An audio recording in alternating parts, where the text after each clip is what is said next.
خطفوني وطعنوني 34 طعنة و17 ثقب في جسدي، وأخرجوا عيني من مكانها وقطعوا أعضائي التناسلية وكتبوا طلاسم على جسدي. أبلغ ال10 سنوات وأنا من تونس.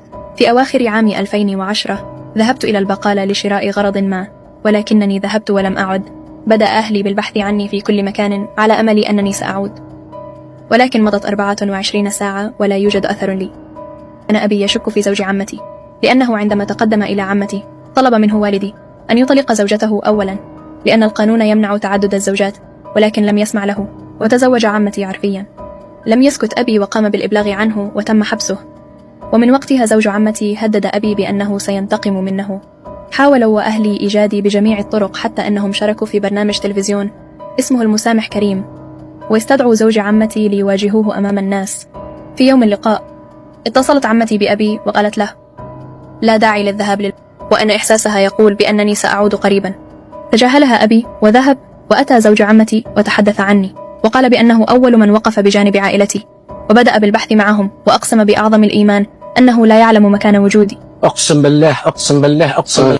بعد أسبوعين من اختفائي جاء اتصال إلى أبي من الشرطة بأنهم وجدوا جثة طفل في كيس بلاستيكي في قرية قريبة منا.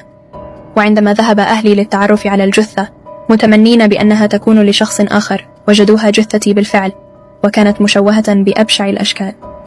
وقال الطب الشرعي بحسب الطلاسم الموجودة على جسدي يعتقد بأن من قام بقتلي هو ساحر. وجه أبي الاتهام إلى زوج عمتي، وقبضت الشرطة عليه وسجن، وحققوا معه لعدة أيام، ولكنه أنكر التهمة، ولأن الأدلة غير كافية تم إطلاق سراحه.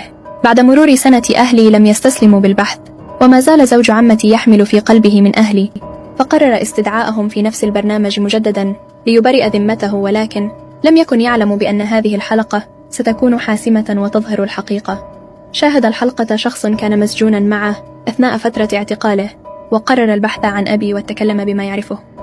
قال بأنه عندما دخل زوج عمتي إلى السجن كان متوتر ويحلف ويقول بأنه لم يفعلها، ومن شدة توتره جلس بجانبي وبدأ يحكي ما في داخله، حيث قال بأنه لم يقتل الطفل وحده بل كانت معه زوجته، وأنه عندما رأى العرض الكاذبة الذي قدمه زوج عمتي على التلفاز قرر أن يتكلم. بعد تلك الأقوال قبضت الشرطة على زوج عمتي مجددا، وبعد الضغط عليه كثيرا اعترف. وكانت توجد مفاجأة أخرى، حيث قال بأنه هو وعمتي خططوا لخطفي، ومن نفذ الخطة عمتي الأخرى، وأيضا ابن زوج عمتي كان متورطا معهم. وسبب خطفهم لي لأنه يوجد ساحر قال لهم بأنه يوجد كنز في مكان ما، وإذا أرادوا استخراجه يجب أن يضحوا بطفل. ولكن عندما أخذوني إلى الساحر وبدأ بفعل الإسحار علي توفيت بدون قصدهم، فقرروا أن يشوهوني حتى لا يتم التعرف على جثتي. وبعد 10 سنوات من القضية تم الحكم على عمتاي وزوج عمتي وابنه والساحر بالإعدام، ولأنه لا يوجد إعدام في بلدي حكم عليهم بالمؤبد